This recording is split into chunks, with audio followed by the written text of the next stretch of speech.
Bora Fala lá. galera nerd, sejam bem-vindos a mais um vídeo aqui no nosso canal. Aqui é um NTCast que eu tô recebendo meu amigo, minha amiga Lili. Como é que você tá? Eli Anderson, como é que você gosta de ser chamado? Vá, me fale. Pode ser Lili mesmo, Lili. gente. Lili, na realidade, meu nome é Eli Anderson, né? Mas assim, se for falar Eli Anderson, ninguém vai saber quem é, não. Lili, Lili, Arapiraca em peso conhece como Lili, né? Arapiraca e entre outros estados. Entre outros estados. Vamos chegar nesse momento. Meu querido, meu querido, muito obrigado por estar aqui. A gente vai bater um papo sobre direção de arte, produção audiovisual e seu trabalho que vem crescendo cada vez mais. Você fez a produção da série, a direção de arte, também junto com o Márcio, né? A direção de arte da primeira série de, de terror, vamos dizer assim, Contos Perdidos de Alagoas, a primeira série aprovada na Paulo Gustavo. Como foi que chegou esse projeto assim para você fazer a direção de arte? Como foi esse desafio que você achou? Então, vamos lá. Primeiro que eu sou arquiteto e eu fiz um trabalho de conclusão de curso que foi um estudo de caso de uma edificação para valorização do patrimônio histórico da cidade de Arapiraca, né? E aí, especificamente, fiz um estudo de caso na Igreja dos Curis, Igreja Senhor do Bonfim, né?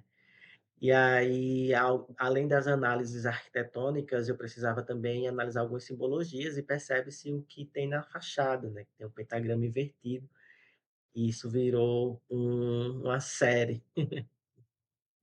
Algumas pessoas chamaram conhecimento, e aí produziu-se um roteiro, ficção, com um teor mais de terror, de suspense, que contasse a história daqui da cidade, né? Não exatamente um documentário sobre a cidade, mas que sim se baseasse na estética da cidade na década de 70 e nos costumes. Então foi feita uma pesquisa bem apurada em relação a tudo isso. Mas vamos lá. Começou eu sendo o arquiteto que fiz esse projeto, né? E depois virou uma série e fui convidado para fazer parte da equipe, assinando juntamente com o Márcio a direção de arte da série. Eu nunca tinha feito nada do tipo. Foi um grande desafio num primeiro momento, mas ao mesmo tempo foi muito gratificante. É um trabalho bem parecido com o trabalho como arquiteto, onde se dá mais oportunidade de usar de todo o talento e loucura que venha na cabeça, né? Eu estava até comentando mais cedo com um amigo que na arquitetura a gente tem que delirar, mas tem que delirar com o pé no chão. Existe toda uma questão, né? De normas e estéticas e valores e um cliente, né? No cinema a gente pode delirar e flutuar mesmo e onde a gente o máximo que a gente quer chegar, e isso é bem interessante. Mas então, falei, meio que me perdi aqui, Relaxe. mas aí fui convidado para fazer, parte da equipe, assinando a direção com o Márcio.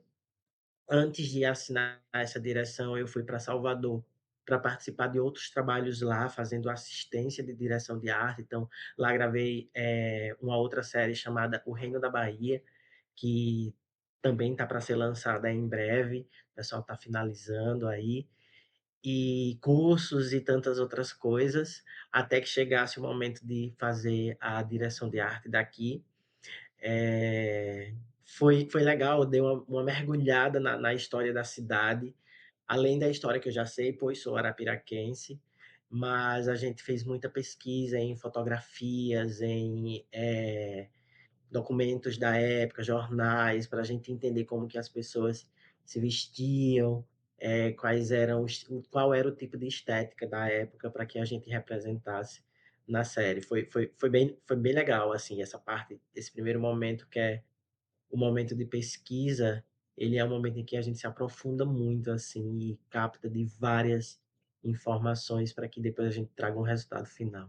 Sim, sim. Mas aí também tem uma coisa que você não falou. Você, quando começou a fazer o projeto de arquitetura, você morava também lá perto dessa igreja. A igreja que a gente está falando, pessoal, é a igreja de Escuriz. Todo mundo sabe em Arapiraca, todo mundo passa lá diariamente e vê aquele pentagrama. Ninguém sabe que é um pentagrama. Mas aí você morava lá perto. Essa. esse projeto arquitetônico que você fez, foi difícil também estar concluindo ou foi fácil de fazer essa pesquisa? Porque tudo surgiu dessa sua pesquisa em uma conversa de bar com a galera da série, algumas pessoas da série, para chegar a esse roteiro, né? Hum. Então, foi o meu TCC, né, foi o meu trabalho de conclusão de curso, e aí eu fiz de fato a pesquisa porque eu morava, né, minha mãe ainda mora, minha família toda, pelas proximidades, e eu sempre via a igreja e eu achava a igreja incrível, esteticamente incrível, com uma composição de materiais interessante, que não se repetia. Eu vi muita gente dizer que a igreja parece um banheiro também, que ela é toda de azulejo, né. E dentro desse contexto eu quis fazer a minha pesquisa para que se criasse um documento ou um inventário, um um material mesmo relacionado à valorização do patrimônio, né. E aí eu fiz esse estudo justamente porque eu queria entrar dentro da igreja, saber as dimensões dela. Ela é uma igreja pequena no meio da cidade, que só vive fechada e que tem um mistério, e até então, antes do projeto, eu não tinha percebido esse elemento na fachada. Ele passou todos esses anos e eu não tinha percebido isso.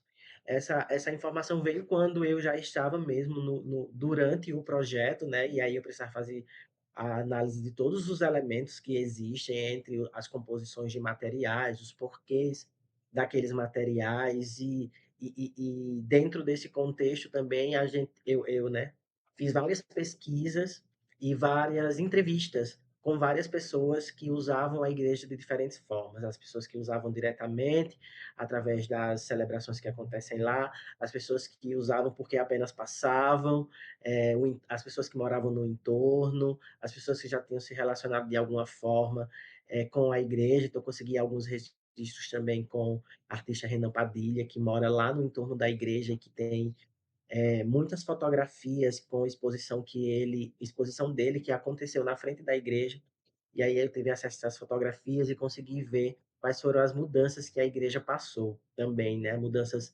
estruturais. E aí, esse trabalho ficou sendo rodando por muitas pessoas sempre me perguntavam sobre essa história da igreja, que meio que criou um mito. Eu até falo que, gente, não é a história da igreja, certo? Isso foi uma pesquisa e uma análise de um elemento, e esse elemento tá passando aqui o segurança da rua. Não, não está E escutando não, esse relaxa. perfeito. E esse elemento é um elemento que trouxe curiosidade para um amigo da gente, que é o Vitor, que é o diretor da série, um dos diretores da série, né, chegou a ser posteriormente. Então ele viu esse elemento na igreja, se sentiu curioso, postou no Instagram, e eu vi a postagem dele no Instagram na época. E eu disse: "Amigo, Vitor não é daqui, Vitor vindo de Salvador para casar com uma amiga da gente, e estava descobrindo a cidade, né, então viu essa igreja com esse elemento, postou, e eu disse a ele que tinha uma história para contar sobre. E quando eu falei sobre essa história, Vitor, ficou deslumbrado e: "Gente, é incrível isso, como assim e tal". E na ocasião do casamento dele vieram alguns amigos dele para cá, que são diretores também, junto com com um roteirista, e Vitor comentou a história, o pessoal também ficou muito curioso para entender melhor a história. Eu meio que apresentei o TCC no meio da festa. Então: "Gente, aconteceu isso e isso, tal, vamos conversar depois". O pessoal voltou para Salvador, vão retornando da festa, né, voltando para Salvador, e já voltaram escrevendo um roteiro para a série, né. Tem muitas outras pessoas envolvidas, inclusive Faustino também, Sim, sim. eh, está fazendo parte do time, né.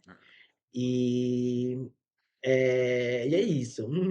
Ma foi mais ou menos essa relação, assim, a série surgiu através desse trabalho, dessa forma, né, através dessa curiosidade. E foi algo muito, tipo assim, do nada, né, tipo, Sim, sim, um muito rolê aleatório, um casamento, sai uma muito aleatório, porque né? ele viu a igreja, ficou curioso, e aí ele posta no Instagram e eu vejo, possivelmente eu poderia nem ver também É, essa postagem, E aí eu vejo, aí comento e vai virando, virando, virando, e conseguimos fazer a primeira série do estado, Contos Perdidos de Alagoas, que está chegando aí em breve. Estamos Sim. ansiosos, o pessoal está fazendo após, tá um trabalho bem interessante, eu já vi uns spoilers também. Também tá lindo, tá lindo. Eu não vi mais coisas, mas tá lindo. A série foi construída, eu fiz parte da equipe de roteiro e também fiz a parte da equipe de direção de fotografia. No roteiro foi Vitor, Pedro, Lorena e eu, na equipe de roteiro, e fotografia foi Daniel Talento, Rudney e eu na parte de direção de fotografia, junto com a Carla também, junto com a Carla, que fez a primeira Isso. assistente de fotografia. Cara, Uhum. Lili, o desafio maior que você teve para produzir essa direção de arte, além dos elementos épicos de momentos e períodos de antigas, o momento daquele período, qual foi mais desafios que você teve para produzir essa? Não, foi muito desafiador como um todo, mas ao mesmo tempo foi muito interessante de fazer. Não chegou a ter nada tão impossível assim, né? Tipo assim, tão difícil, vamos dizer assim, para mim. Eu estava super entusiasmado, então tudo era muito interessante, tudo era muito prazeroso, e sempre eu aprofundava para trazer mais questões para que enriquecesse ainda mais essa estética do que estava sendo do que iria ser mostrado, né? Mas, assim, eu acho que como um todo fazer cinema é sempre um desafio, né.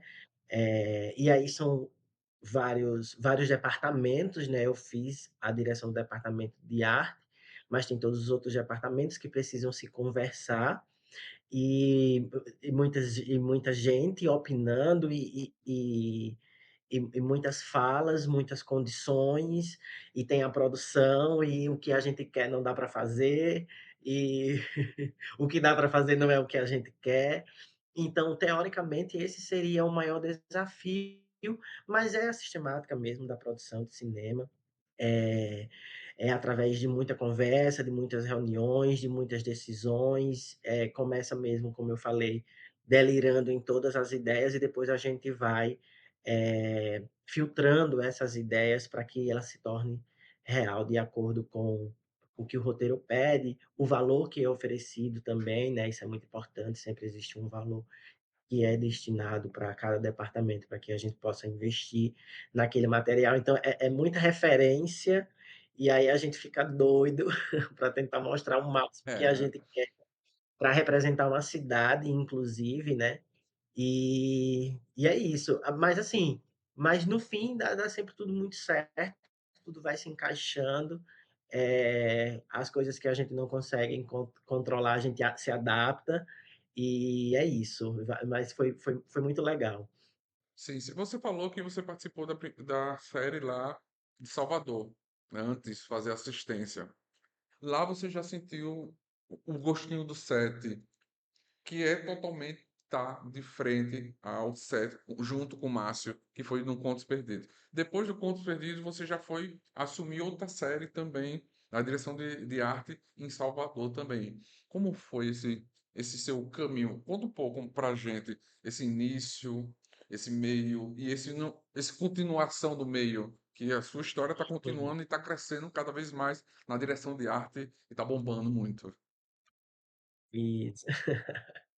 Então, assim que eu recebi o convite, né, para fazer a direção de arte daqui, dividir a direção com o Márcio, eu não me sentia seguro, inclusive, para fazer uma direção de arte de uma série, inclusive com tanta importância, a primeira série do estado, né, e muitos outros profissionais, então, tipo, não é uma brincadeira, a gente tem que eu disse: "Pô, espera aí, eu acho que eu não como eu nunca fiz, né, eu preciso de um apoio", então o Márcio veio, trouxe todo o seu talento também e profissionalismo para que a gente dividisse, esse momento juntos.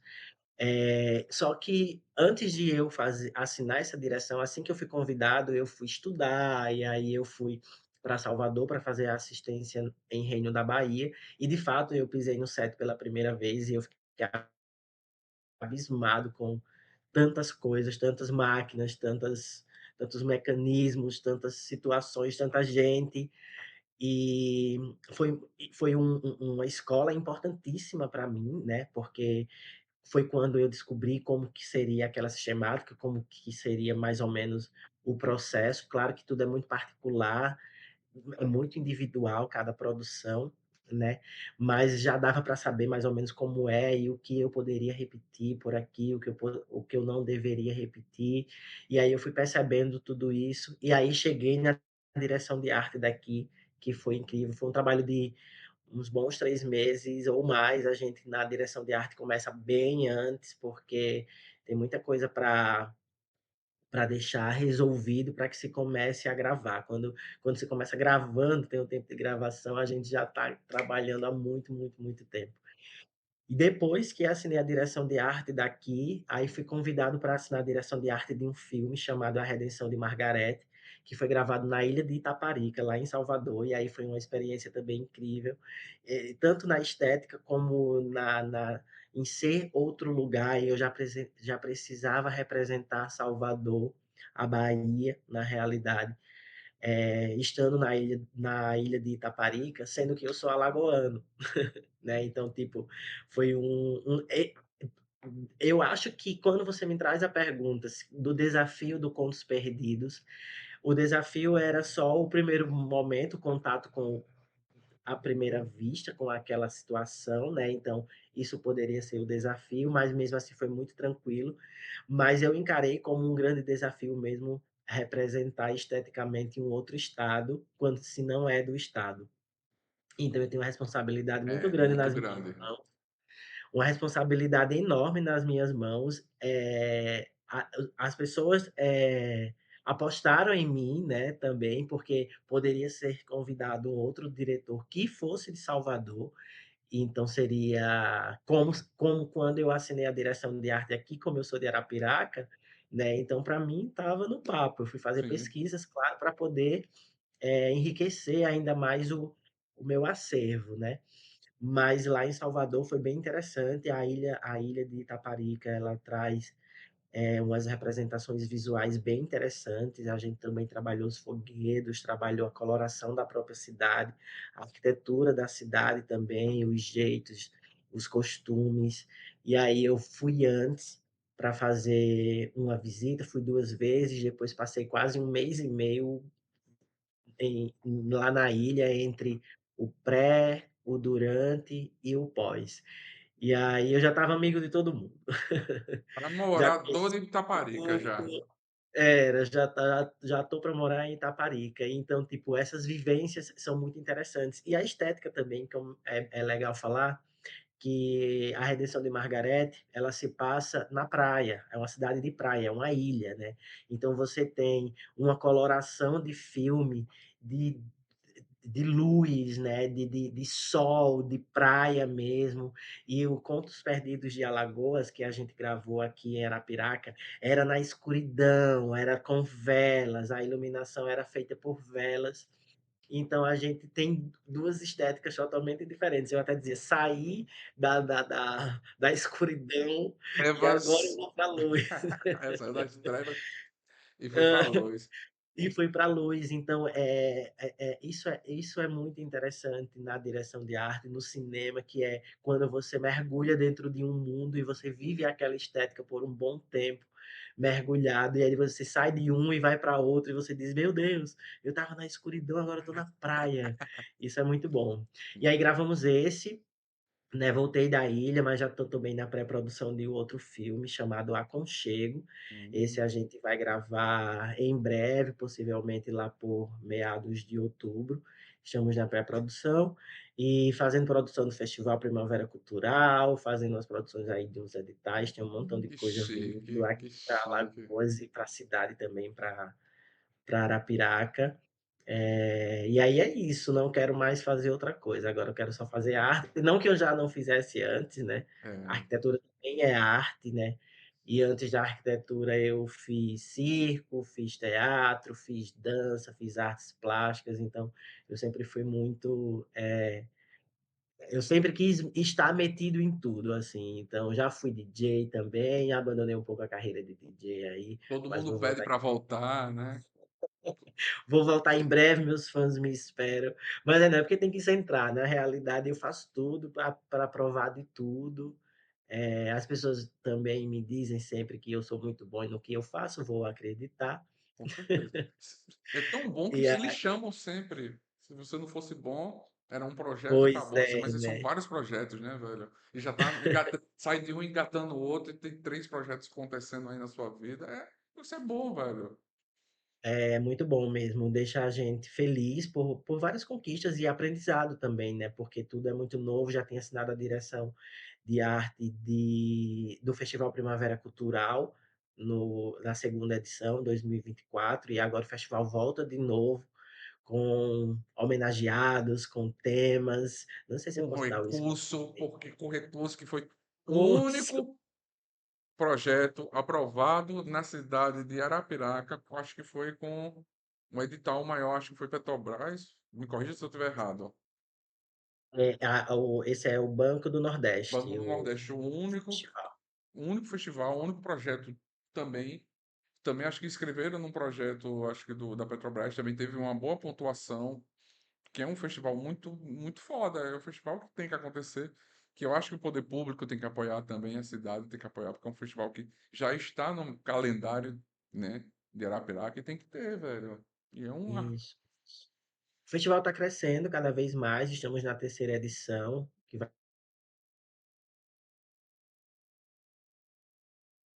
travou, para foi, cultural voltou. tal. Voltou. Então, o festival vai acontecer no dia 5 de dezembro, eh, está em sua terceira edição. O festival está crescendo cada vez mais, né? A gente está, nós estamos nos tornando cada vez mais profissionais e entendendo melhor como é a sistemática, mais maduros no que estamos fazendo. E aí a gente está ganhando proporções maiores também, isso é bem interessante, importante. E aí a gente quer se firmar como um grande festival, a gente está crescendo cada vez mais, mas temos outros grandes festivais, eh, tanto aqui em Alagoas, como Carambola e FASC, FIG, e a gente tem a pretensão de chegar lá, nesse mesmo nivelzinho. Nesse momento nós estamos valorizando só os artistas, de Alagoas, né, o festival é feito por todas as bandas, a as atrações são todas alagoanas, entre DJs e bandas de diferentes, categorias, né, então reggae, rock, tem MPB, tem eletrônica, então festival bem diverso mesmo. E aí a gente tá nessa, tá produzindo aí, e esse ano vai ficar incrível. Eu nem sei se eu posso falar nada aqui, mas Spoilerzinho pequeno. spoilers. Vai ter um homenageado, um grande homenageado aí da Sim, cidade, tem muito que ter. importante do mundo das artes, e aí a gente Hum. chega dessa forma trazendo uma estética definida que vai ser relacionada ao homenageado. Bacana, bacana. Já Agora captei a vossa mensagem. eu já dei uns spoilers aí no É, Instagram, mas eu não é, postei nada, só aliás, não disse nada, só só postei. postei, Enfim, né? vai ficar lindo, eu estou convidando todos desde já, inclusive. Sim. Mas você, arquiteto, hoje, hoje, você olha assim para trás e diz, bicho, a direção de arte me pegou, agora vou botar minha mochilinha nas costas e vou viver da minha arte? Ou ainda tipo, não, tô pé no chão e vou estar nos dois? Então, eu gosto de fazer eu gosto muito de fazer arquitetura, eu faço arquitetura há muito tempo, né, e eu não quero deixar de fato, mas eu acho que a direção de arte está me roubando um pouco mais. Eh, por enquanto estou ainda com alguns projetos, estou fazendo uns projetos para uns amigos, umas coisas mais artísticas, mais leves de se fazer, com um tempo mais tranquilo, sem aquela pressão de mercado. Mas eu acredito que não deixarei de fato não. A arquitetura é muito importante para mim também. E na direção de arte eu uso muito da arquitetura, né, para fazer a cenografia, isso é bem importante. Quando eu pensei em entrar no cinema, fazer cinema, eu pensei em fazer cenografia, porque eu como arquiteto, eu domino os programas, os softwares, enfim, então eu vou para cenografia. Nunca pensei tão alto em ser um diretor de arte, nunca me passou pela cabeça, inclusive. Só que aí fui mais além, né, então a gente usa muito da arquitetura na direção de arte. É bem interessante também essa questão, essa similar. E é um outro caminho também que o arquiteto pode trilhar, né, então, você pode ser um arquiteto: "Não estou a fim de fazer casas, não estou a fim de dar aula, não estou a fim de tantas outras coisas", que a arquitetura é um mundo de coisas, é um leque de coisas, então eu posso também estar no cinema, né, e muita gente está tomando muito gosto, muito desejo, assim, por o que está relacionado ao audiovisual, que está ganhando cada vez mais força, né, assim, com a modernidade as pessoas estão produzindo mais, assim, que seja de uma forma mais "amadora", entre aspas, mas mesmo assim com uma estética, com uma formatação que você vê que tem roteiro, que você vê que tem encaixe de cena, que você vê que foi pensado no figurino, e eu acho bem legal. Eu vejo muita coisa no Instagram que eu digo: "Gente, que incrível isso daqui", tipo, eu acho bem legal, assim, é bom porque a gente explora, né, tipo, tenta, não acha que precisa ter só grandes câmeras ou coisas impossíveis e grandes produções. Não, eu vou fazer aqui com a produção que eu sou capaz de fazer. Sim, sim.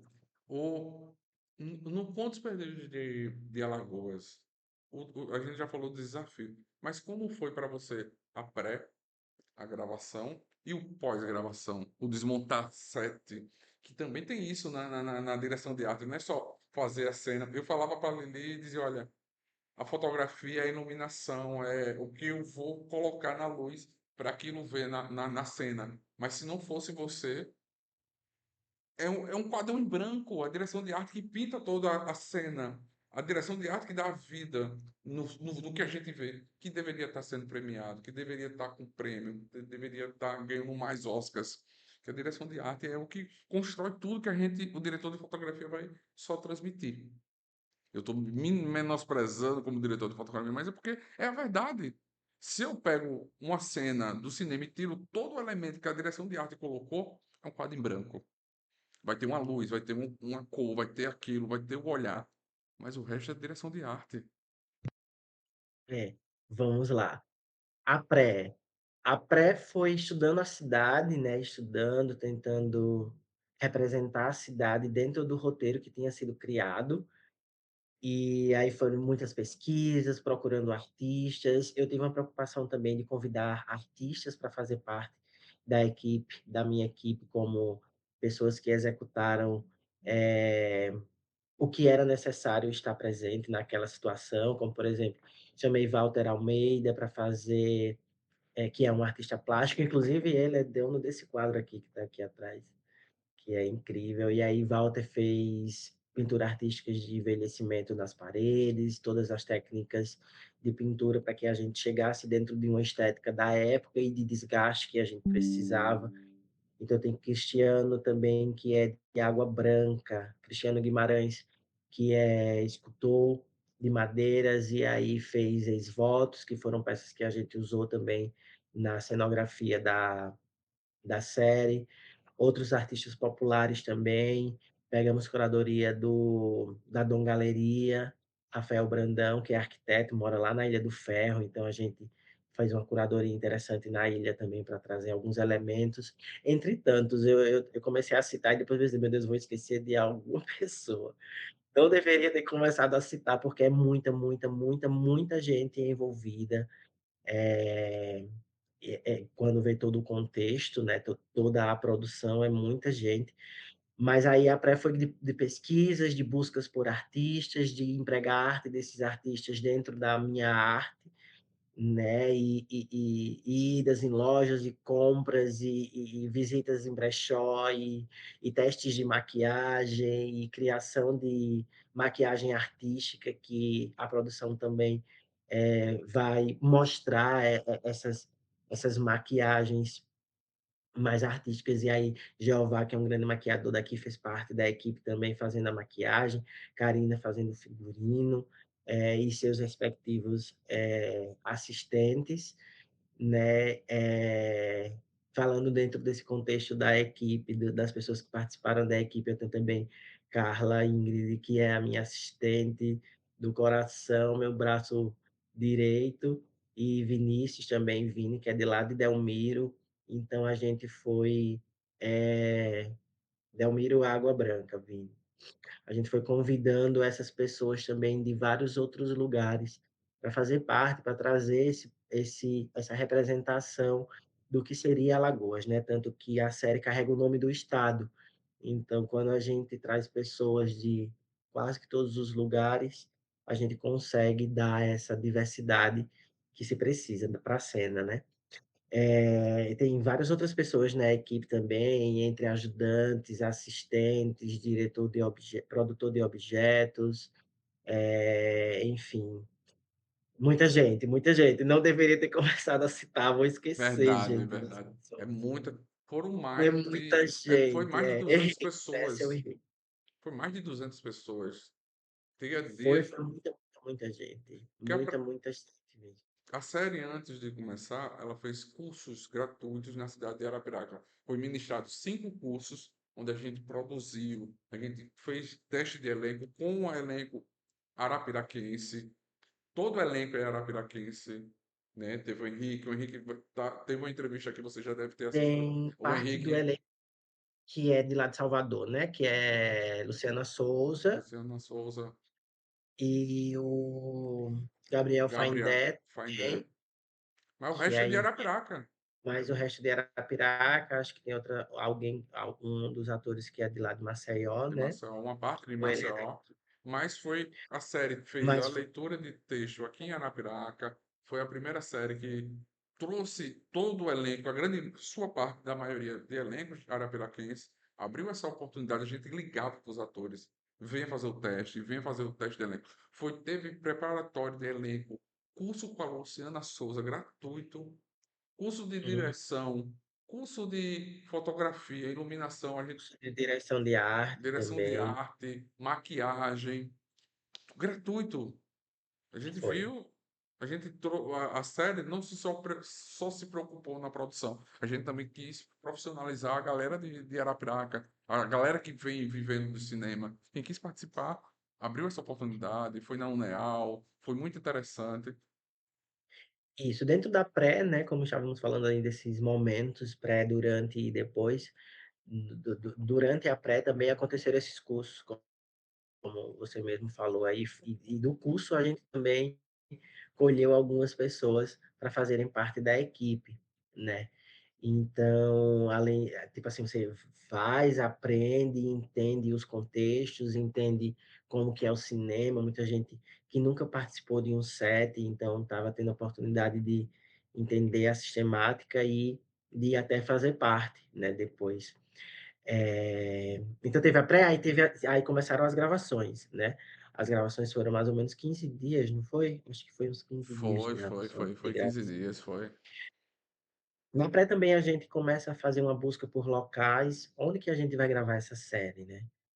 Tipo, quais são os lugares que a gente pode, explorar da cidade, que sejam fiéis a uma época também, para que a gente não tivesse tantas intervenções. A gente sabe que Arapiraca não dispõe de conservação da estética dos prédios. Então, tipo assim, as coisas aqui são mais descaracterizadas, então a gente teria uma época para representar.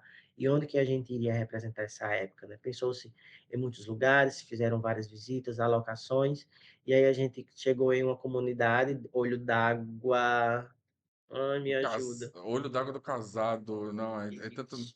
É tudo, Olho tem- d'Água do Casado, eu é, acredito que é mais ou menos ali por trás do da Morro Massaranduba da ali, Sabe? Morro da Massaranduba. E encontramos umas pessoas maravilhosas,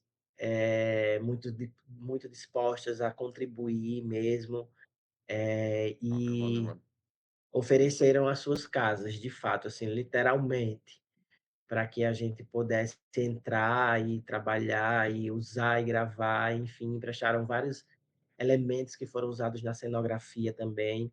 Então, gravamos nesse lugar, né, gravamos em outras locações também da cidade, como na própria igreja, na Sim. fachada, Dentro uma grava cena na livro que você conta.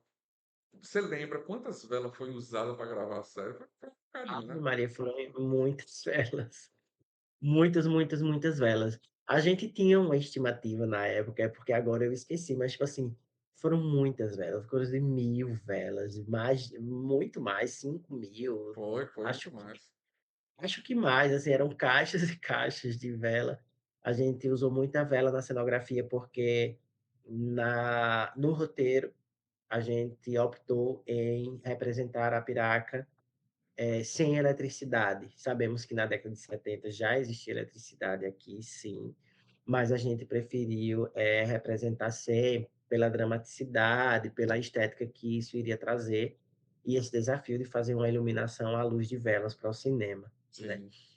E aí eram muitas velas acesas em vários dos cenários, e a gente precisava ficar mantendo essas velas dentro do tamanho que elas estavam, pela continuidade, né. E aí é tipo um desafio você controlar o tamanho da vela. A É. vela ela vai se derretendo, né, e aí a gente tem que ter esse cuidado também. Depois eu me arrependi, eu disse: "Gente, pra quê?". É porque E eu imagina, fiquei com quem a vela tá aqui, aí a continuidade da vela tá aqui. É o som, tinha né? que ficar trocando isso, eu tinha que ficar trocando a todo tempo, meio que as de cima descia, porque as de baixo já estavam menores do que a de cima. E aí tinha todo esse cuidado de e que me queimei várias vezes, as minhas roupas todas pingadas de vela, assim. Tipo, essa parte da vela foi complicada aí, foi um sofrimento isso.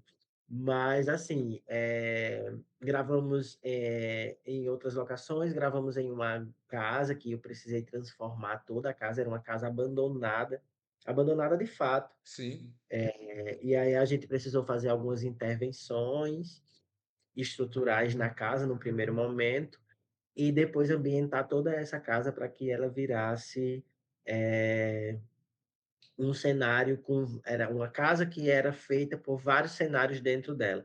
Então a sala era cenário, o quarto era cenário, a sala de jantar era cenário, então meio não, né, eu precisei montar uma casa toda e era um cenário de 360 graus, assim, eu acho que isso foi muito importante para a fotografia quando a gente fala da direção de arte, que é muito importante, e a fotografia também absurdamente importante, trazendo esses enquadramentos, né, dando destaque no que eu coloquei, porque eu poderia encher de coisas e o plano ficar lá aberto é. e ponto.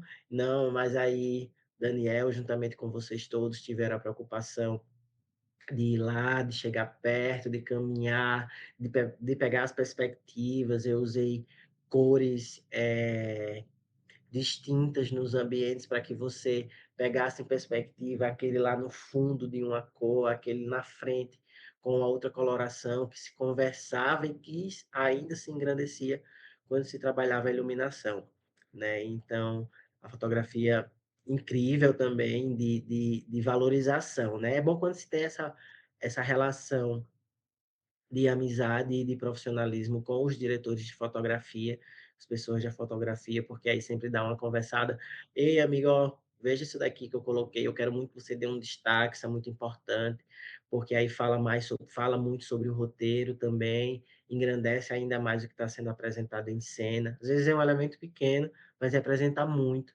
naquele local, tá lá, foi tudo muito bem pensado, né, toda a arte ela é muito bem pensada.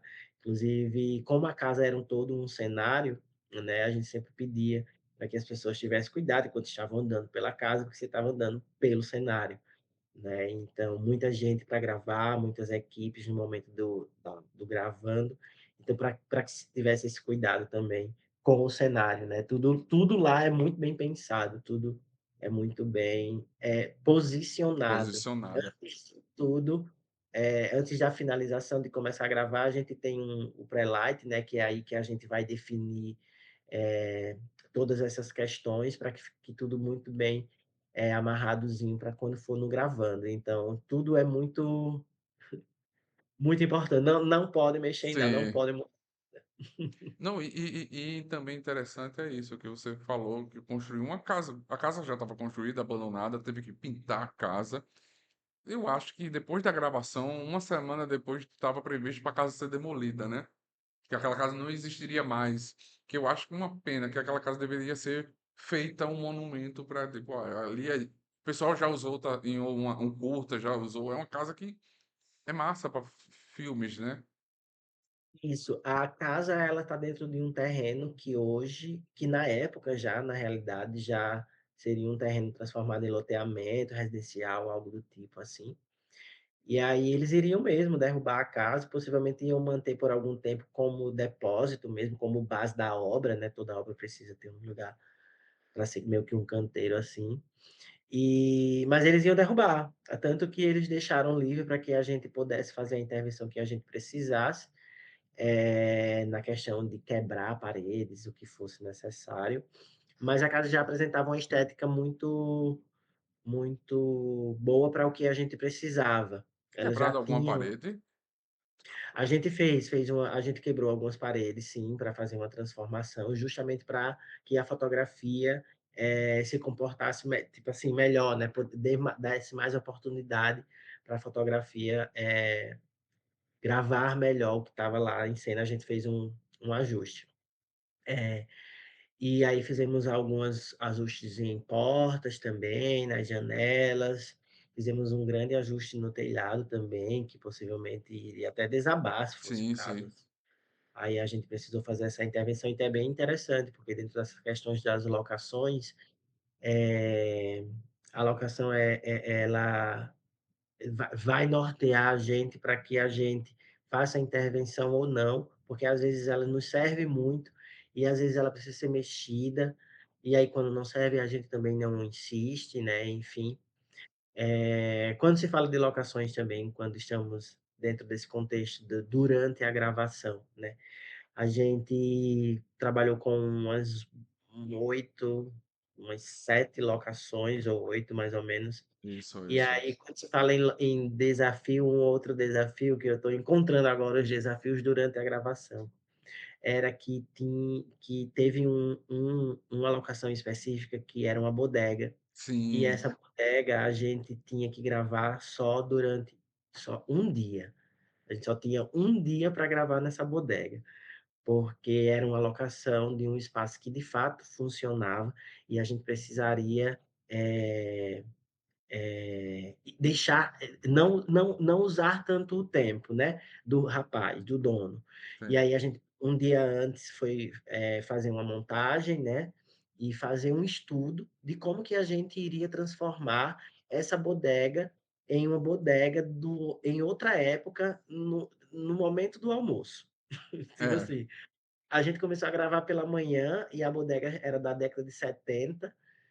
E aí eu já havia ensaiado com a equipe antes uma formatação, um jeito, onde coreografado inclusive, que cada um ia pegar tal coisa e ia ser para que tudo andasse.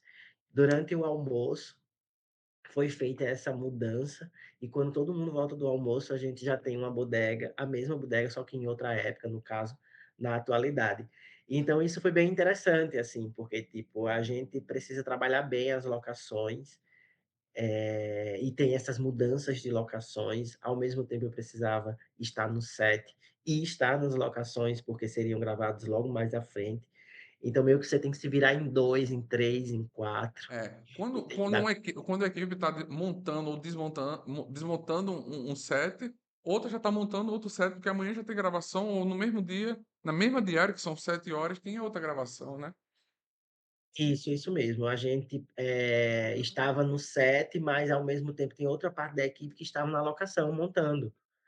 E a gente tem uma data específica para montar, para gravar, então tem que ser tudo muito bem organizado, para que essa sistemática caiba, e não fique alguém, aliás, algum dos campos em falta. Por exemplo, tinha que ter gente no set, tinha que ter gente montando, não tinha outra opção, assim.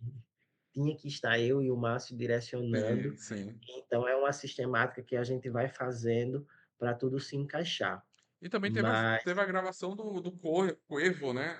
A gente gravou também no Cravo, foi à noite, Isso, tinha também um horário, começar um horário para terminar, equipe reduzida, no centro da cidade, num restaurante chique, que é a abertura da uhum. série. Isso mesmo. A gente também gravou no Coevo, e aí já existiam as regras diferente da casa, que seria destruída.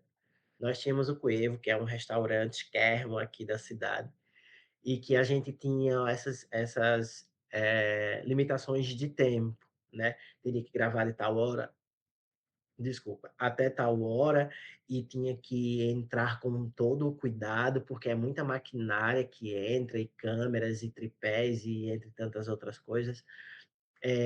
Então já não podia fazer tanta intervenção artística, então, diferente da casa que a gente pintou, quebrou no Cuevo, a gente só iria colocar elementos que somassem ao que já era a estética do restaurante, muito linda, que casava muito bem com o que a gente precisava, né.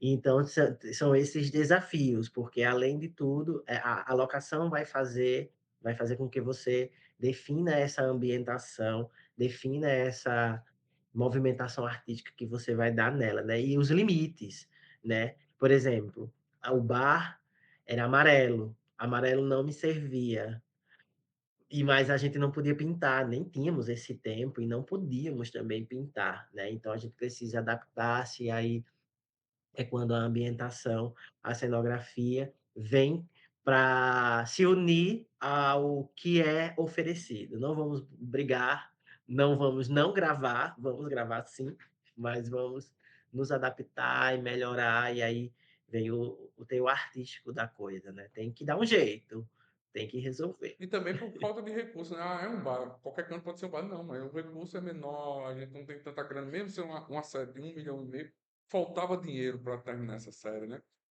Tem isso, né? Isso, é muita gente, são muitos cargos, como você mesmo falou, a quantidade de pessoas da equipe, 200 ou mais, eu acredito que somar dá bem mais do que isso, assim, todo mundo que fez parte mesmo em vários campos. Mas aí é isso, muita gente trabalhando, muita situação para dar conta, muitas coisas que saem do controle, porque, tipo, às vezes você programa uma coisa, mas aí aquilo sai do controle, como, por exemplo, chuvas que encaramos, chuvas fortes, encaramos helicóptero, barulho de helicóptero, encaramos igrejas, barulhos fortes, então tudo isso faz com que pare, precise dar uma pausa ou não grave, e aí tem que encontrar uma outra estratégia, porque não pode de fato parar, né, na realidade tem que repensar outra estratégia. E aí tudo isso envolve dinheiro, né, tipo, todas as estratégias elas estão, relacionadas a quanto que a gente tem para investir, Isso. né. E cada dia que se perde é uma grana alta porque está produzindo, porque não é só filmar. Tem equipe, o aluguel do maquinário, é almoço, é logística, é tudo, né? Cinema, você vê Isso, lindo. Se você perde um dia, você perdeu uma grana. 50, 60 isso mil, mesmo. uma grana. Lili, a gente está chegando ao final do nosso podcast. Queria Ah, perguntar a sim, você, sim. um papo maravilhoso. Lili, obrigado por ter participado do podcast.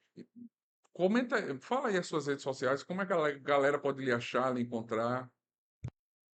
Vamos lá, eu tenho 2 perfis. Eu tenho um perfil, profissional, que é elianderson.arq, ARQ, e aí vocês vão encontrar os meus projetos de arquitetura, algumas postagens de trabalhos que eu estou fazendo nesse momento envolvendo a arquitetura e a direção de arte.